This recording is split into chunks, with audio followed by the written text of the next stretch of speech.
Hi, this is Tim Mackesy from Atlanta, Georgia. It's August of 2020, and kids are going back to school in the middle of the pandemic.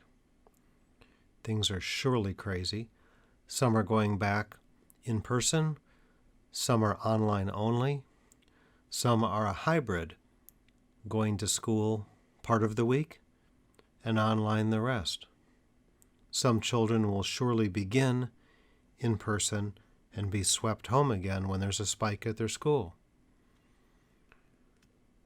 One thing we do know is that kids who stutter need our help more than ever in these difficult times. Let's take a moment and thank our teachers, our speech pathologists, our administrators, and everyone that had to rally in March, April, May, and June to salvage a school year for the kids. Here in Atlanta, you might get snow once or twice a year, and so school will be closed for a day or two. And we know how to handle that. No one was ready for what happened. No university and no school. And we're not totally ready for what's coming. Let's talk about what we can do to help these kids, and teachers and parents support kids who stutter. There are 6 things I'd like to cover in this podcast. The first one is the elephant in the room. Everyone is overwhelmed.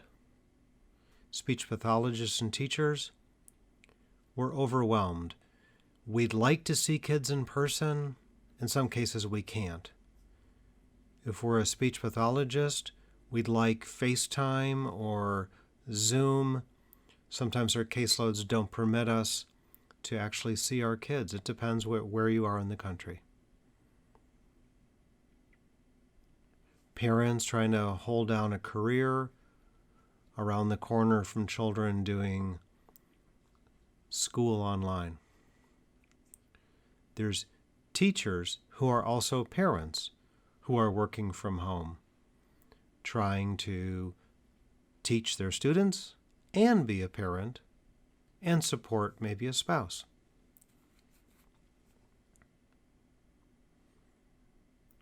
There's the kids. The kids went through different stages of grieving when they were pulled out of school, dance, ballet, gymnastics. There were children who couldn't do their bar mitzvahs and bat mitzvahs. Then all of a sudden, their summer camp was taken also. They thought for sure back in April and May that summer camp would happen, but it didn't. Now understand that children have anxiety too. And when their routines are upended, there's a lot of what ifs. Those are ways that children develop anxiety. If you go on the internet and Google, put in the search words, COVID, anxiety, and children, it's sad but true. You'll see pages and pages of documents about how COVID and being home has caused anxiety for the children. So let's be really, really patient with our children right now. Be careful what we say and how we if you think about it, we edit their news. The way we talk about things places beliefs in their mind, sometimes helpful, sometimes add fear. So let's all be careful. Number 2 is to advocate.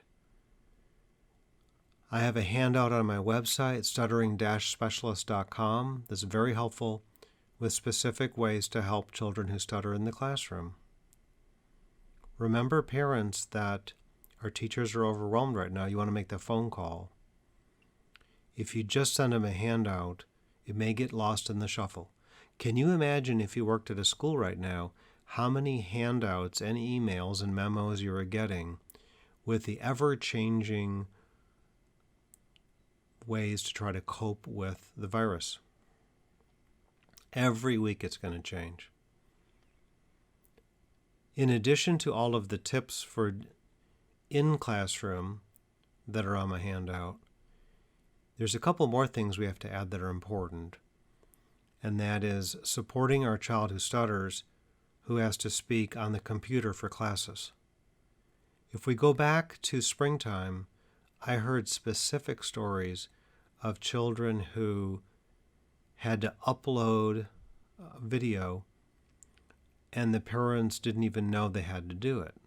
Children are very tech savvy, and many times if a teacher says, "Hey, I want you to send a video," children know how to record a video and upload it. Well, let's pretend your little child who is self-conscious about his stutter uploads a video with significant stuttering for everyone to see. When I mean everyone, I mean the classmates, and everyone's in their home. You have no idea if siblings are walking by the computer or the parent of the children at home. Who knows? But the child had no opportunity to be prepared. They uploaded it and there it was. The same situation occurs with discussion groups. So all of a sudden, I stutter and I'm in the middle of the screen stuttering, and my point here is when they had no preparation and no warning. Yes, kids who stutter sometimes are gonna stutter, and we want to teach them how to deal with that. My key point here is the parents had no idea the child is going to be asked to do it. Or the speech pathologist at school and the teacher, things were so insane in the spring that a teacher could possibly forget that a kid in their classroom has a stutter during these crazy times. So as a parent, you want to know, will my child have to upload video content and be in discussion groups? And then teachers remember to get with the SLP to find out who's on their caseload. Number 3, there's a difference between accommodations and enabling a child who stutters. Enabling is disabling. If you excuse children from talking, they will pay for it later. I'm going to give you an example. A 17-year-old just came into my life 2 months ago. For the last 4 academic years, his teachers have been enabling him, excusing him from reading out loud, not calling on him. Spanish class has allowed him to go through Spanish class without talking.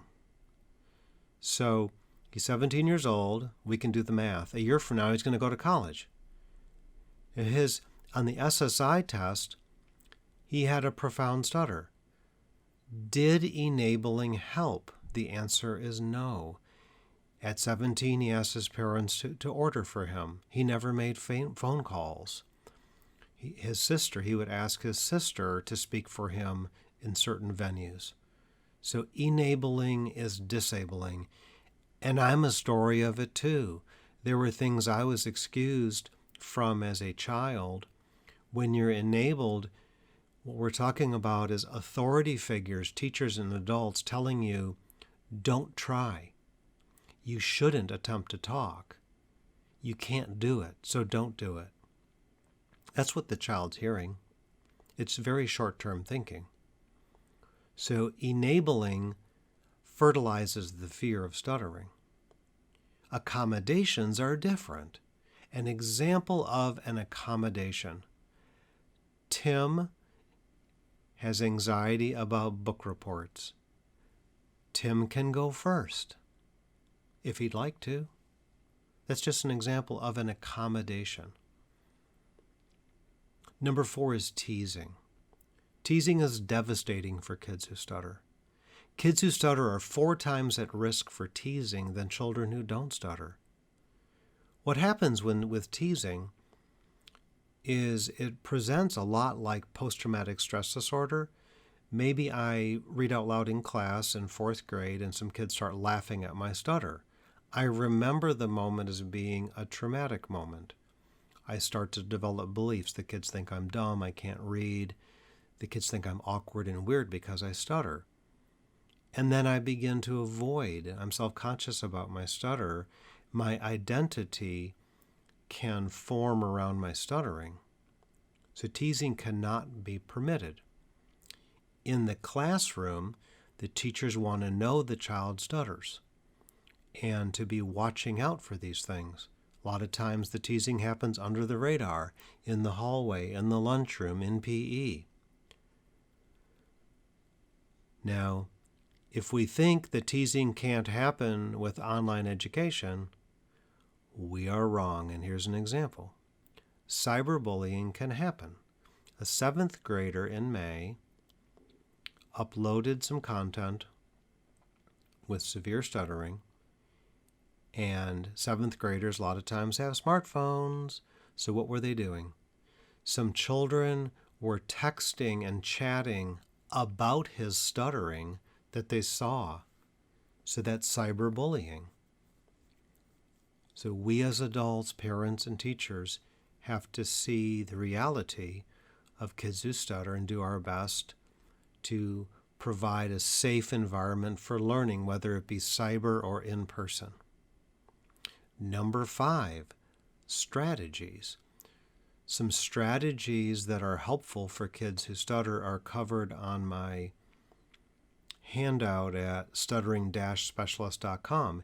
Here's an example just to remind you again of an accommodation.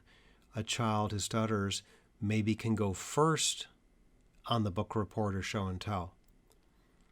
Where note cards are discouraged, a child who stutters is allowed to hold a note card with lines in it called phrasing.